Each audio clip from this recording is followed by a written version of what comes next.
आज हम स्टार्ट करने जा रहे हैं practice set paper 14। First question है आपका, आयकर अधिनियम के प्रावधानों के अंतर्गत निवास स्थान को कितने भागों में बांटा गया है। तो देखिए आयकर के अधिनियम के अनुसार किसके कितने बांटों में बांटा गया है। निवास स्थान को दो बांटों में, एक कौन सा, एक निवासी और एक अनिवासी। ठीक है, एक निवास करने वाला और एक नहीं निवास करने वाला। तो इसका ऑप्शन आंसर होगा आपका 2, दो बांटों में बांटा गया है, ऑप्शन ए। अब है सेकंड क्वेश्चन, रबड़ उत्पादन की आय में कृषि एवं गैर कृषि आय का उत्पादन है। मतलब रबड़ उत्पादन की आय में कृषि का और गैर कृषि का कितना पार्ट है। तो हमारा क्या है, इसका कृषि का पार्ट है हमारा 65 और गैर कृषि का कितना है 35। तो ऑप्शन सी। अब है भारत भ्रमण पर आने से आशय क्या है। भारत भ्रमण का मतलब है सीधे सीधे कि किसी भी व्यक्तिगत कार्य के लिए आना, मतलब अपने किसी कार्य के लिए आना, पर्सनल कार्य के लिए। तो ऑप्शन सी, अन्य किसी व्यक्तिगत कार्य के लिए। अब फोर क्वेश्चन है, आयकर विभाग के अधीन कार्य करता है। आयकर जो करता है वो किस विभाग के अंतर्गत कार्य करता है। तो वो करता है केंद्रीय सरकार के, ऑप्शन बी। अब 5 क्वेश्चन है आपका, आयकर की गणना विभिन्न खंडों पर की जाती है। तो विभिन्न खंडों पर की जाती है एक ही दर से। ठीक है, ऑप्शन ए।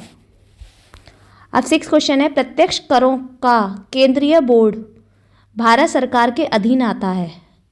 मतलब ये समझ लिया, डायरेक्ट टैक्स जो टैक्स होते हैं वो केंद्रीय बोर्ड के, सेंट्रल बोर्ड के क्या होते हैं, भारत सरकार के अधीन आते हैं। तो क्या क्या चीज़ें आती हैं उसमें आता है वित्त मंत्रालय।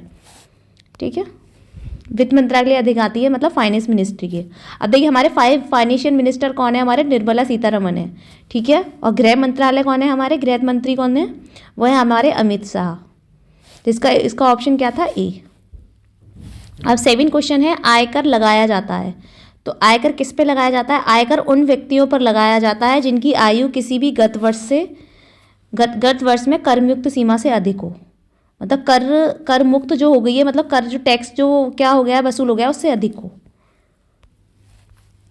8 क्वेश्चन है आपका, आयकर की दरें एक व्यक्ति करदाता के लिए आय के विभिन्न खंडों के लिए होती हैं।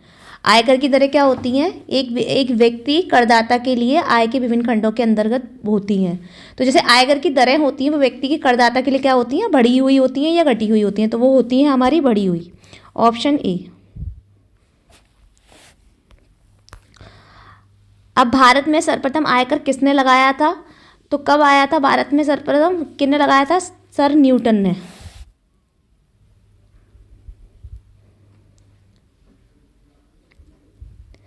भारत में सर्वप्रथम आयकर किसने लगाया था, न्यूटन ने नहीं, क्या नाम है, सर न्यूटन, सर जेम्स और सम जेम्स विल्सन ने। तो किसने लगाया था, सर जेम्स विल्सन ने, ऑप्शन सी है इसका आंसर। अब 10 क्वेश्चन है, संग्रहित आयकर की कितने प्रतिशत राशि संबंधित राज्य को दी जाती है। मतलब जो कलेक्ट किया जा रहा है इनकम टैक्स, उसकी कितनी राशि राज्य को दी जाती है। तो उसकी 77.51% राशि किसको दी जाती है, राज्य को। 11 क्वेश्चन है आपका, कौन से अधिनियम के अनुसार कोई भी करदाता अलग अलग गत वर्ष नहीं रख सकता। तो ये रूल्स बना दिए गए थे प्रत्यक्ष कर संशोधन अधिनियम 1887 के अंतर्गत कि जो गत वर्ष होगा वो सब लोग एक ही मानेंगे, वो अलग नहीं हो सकता। अब आपका 12 क्वेश्चन है, धारा 10(23)(c) के अंतर्गत आने वाली संस्थाओं व कोषों को प्राप्त गुमनाम चंद्र कब से प्रभावी हो गए। तो ये प्रभावी हुए थे आपके कौन से, कर निर्धारण वर्ष 2008 और 9 से। ठीक है, ऑप्शन डी। अब बोल रहे हैं केंद्रीय उत्पादन शुल्क अधिनियम लागू किया गया। तो केंद्रीय उत्पादन शुल्क कब लागू किया गया था, ये किया गया था 1944 से। ठीक है, अब देखिए केंद्रीय उत्पादन शुल्क अधिनियम होते क्या हैं।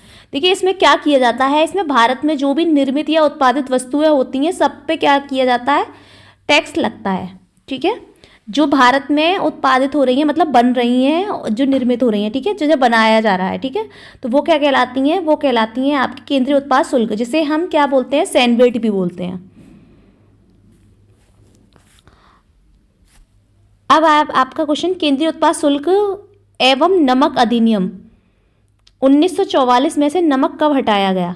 तो देखिए, जब इसमें नमक भी इंक्लूड था, मतलब नमक भी हमारे देश में बनाया जाता था, तो नमक को हटा दिया गया। तो ये कब हटाया गया था? ये हटाया गया था आपका 1966 में। तो ऑप्शन सी। अब क्वेश्चन है आपका 15, केंद्रीय उत्पाद शुल्क अधिनियम 1944 में कुल कितनी धाराएं हैं? तो इसमें ये धाराएं हैं, 40 धाराएं हैं। ठीक है, 40 धारा का वर्णन किया गया है केंद्रीय उत्पाद शुल्क अधिनियम में। अब बोल रहे हैं किस संशोधन के अनुसार मॉडवेट के स्थान पर सैंडवेट किया गया? देखिए, अभी हमने बताया कि सैंडवेट लगाया गया था, केंद्रीय शुल्कपाल को सैंडवेट भी बोलते हैं। ठीक है, अब ये मॉडवेट के स्थान पर लगाया गया था। तो मॉडवेट कब स्टार्ट हुआ था? ये स्टार्ट हुआ था 1986 में, लागू हुआ था। ठीक है, ये कच्चे माल पर लगाया जाता था, तो कच्चे माल पर लगाया गया। तो 16 का ऑप्शन क्या है, किस अधिनियम के अंतर्गत? तो ये हुआ वित्त अधिनियम 2000 के अंतर्गत। मॉडवेट की जगह क्या स्टार्ट हुआ? सैंडवेट लगना। अब बोल रहे हैं सैंडविच। देखिए, हमारा जो पहला क्वेश्चन था वो था 1944 में ये आया था। कौन सा? केंद्रीय उत्पादन शुल्क अधिनियम लागू हुआ था। ठीक है, उसके बाद में इसे हम सैंडविच के नाम से जानते हैं। लेकिन जो मॉडवेट की जगह पर, मॉडवेट किसके लिए यूज़ होता है? 1986 में ये लागू हुआ मॉडवेट, और ये कच्चे मालों के लिए लागू हुआ था। ठीक है, ये इसकी जगह सैंडविच को लगाया गया कौन से अधिनियम के द्वारा? वित्त अधिनियम 2000 के द्वारा। तो ऑप्शन 16 का क्या होगा? बी। ठीक है, क्लियर हो गया कि 1944 में कौन सा आया था? केंद्रीय उत्पादक शुल्क, और मॉडवेट के स्थान पर सैंडविच को 2000 में लगाया गया। और मॉडवेट का इशू कब हुआ था? वो लागू कब हुआ था? 1986 में। अब सैंडविच में विशेष उत्पाद शुल्क लगाया जाता है। देखिए, वैसे तो सैंडविच की जो वैल्यू है आपकी, वो होती है, मतलब उसकी बहुत सारी वैल्यू है, 8, 16, 24, ये सभी वैल्यू है सैंडविच की। ठीक है, तो ये होती हैं। लेकिन अगर विशेष उत्पाद को छोड़कर अलग से बोला जाए कि सैंडविच उत्पाद शुल्क कितना लगाया जाता, तो वो 16 लगाया जाता, 16%।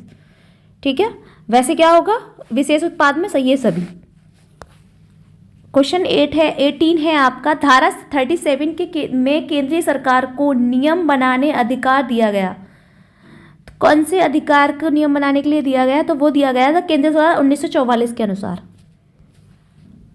Option A. अब 19 क्वेश्चन है, वर्तमान में मूल उत्पाद शुल्क की दर कितनी है? तो वर्तमान में कितनी है? वो है 15%। Option C. अब है आपका मूल उत्पाद शुल्क का कितना प्रतिशत राज्य सरकारों के मध्य वित्त आयोग की सिफारिशों के आधार पर बांट दिया जाता है? तो कितना प्रतिशत बांटते हैं हम? वो बांटते हैं हम 28%। Option C. ठीक है, आज की क्लास हम यहीं पे खत्म करते हैं। कल मिलेंगे हम नेक्स्ट क्लास में।